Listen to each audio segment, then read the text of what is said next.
The amber light of dusk filtered through the Venetian blinds of Robert De Niro's Manhattan apartment, casting thin stripes across the collection of award statuettes gathering dust on his bookshelf.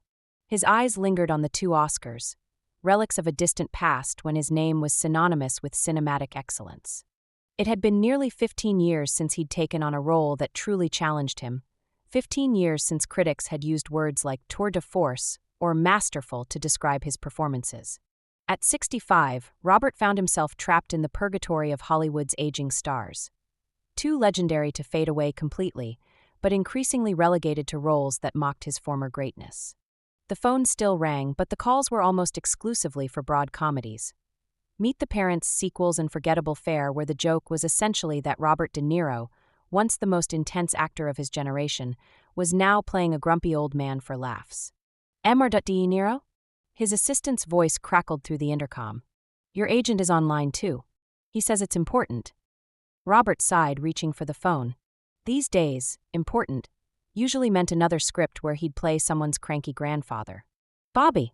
The exuberant voice of his agent, Marty Weinstein, exploded through the receiver. I've got something special. David O. Russell is casting for his next picture. It's called Linings Playbook, and there's a role that's perfect for you. Let me guess, De Niro muttered. Another comedy? No, Bobby. This is different. It's a complex character, a man with OCD, a gambling problem, running an illegal bookmaking operation while trying to reconnect with his bipolar son. It's meaty, Bobby. Real acting. De Niro felt something stir within him, a flicker of the passion that had once defined his existence. But experience had taught him to be wary. Who else is attached? Bradley Cooper for the son, and they're talking to Jennifer Lawrence for the female lead. The kid from The Hangover and the girl from The Hunger Games? De Niro scoffed. This is your idea of a comeback vehicle? Just read the script, Bobby. Please. For old time's sake. That night, De Niro sat in his study, the script for Silver Linings Playbook, open on his lap. The character of Pat Sr. leapt off the page, a man fighting his own demons while desperately trying to save his son.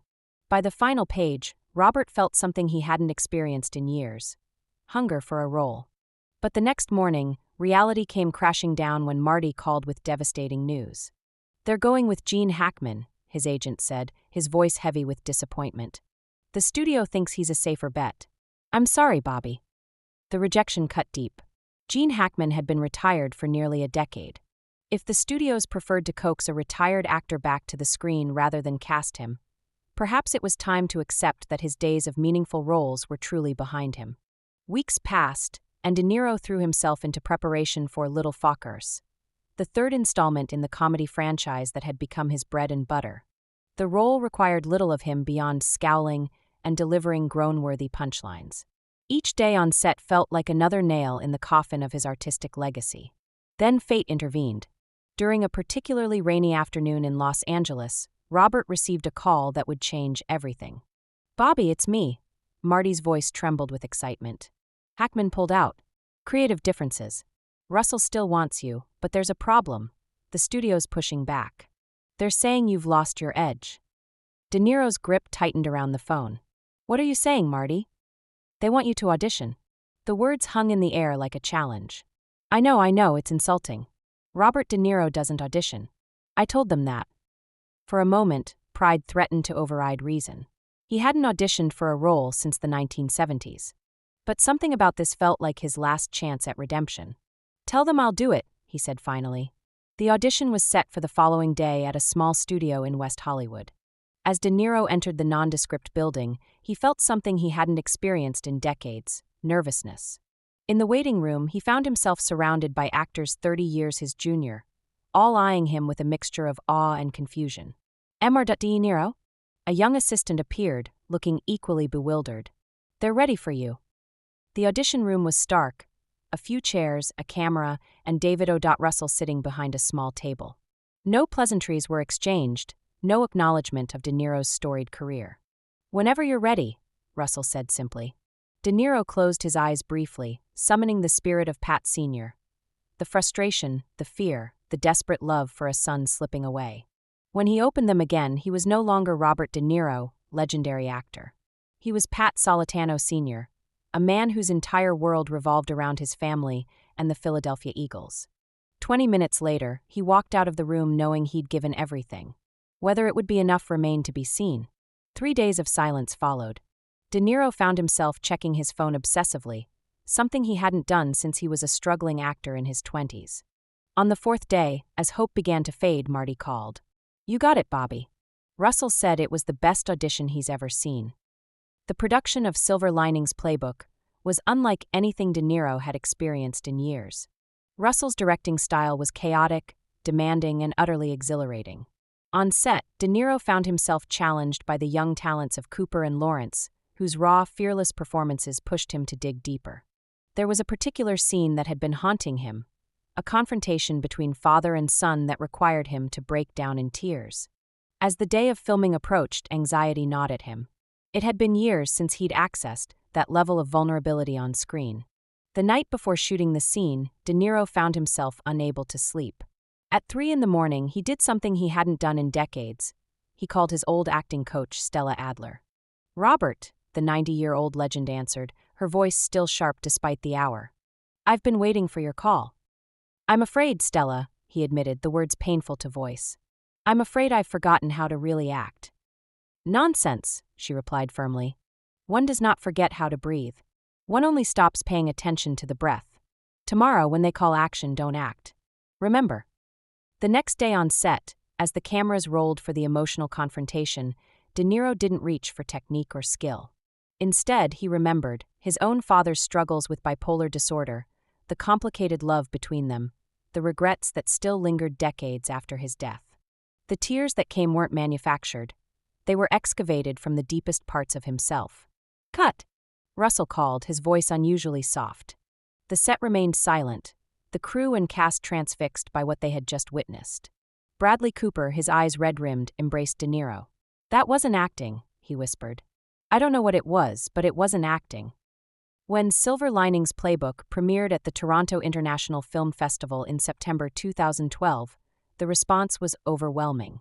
Critics singled out De Niro's performance as a return to form, with The Hollywood Reporter declaring, "De Niro reminds us why he's considered one of the greatest actors of all time." As award season approached, the nominations began rolling in. Golden Globe, Screen Actors Guild, and finally, an Academy Award nomination for Best Supporting Actor, his first in 20 years.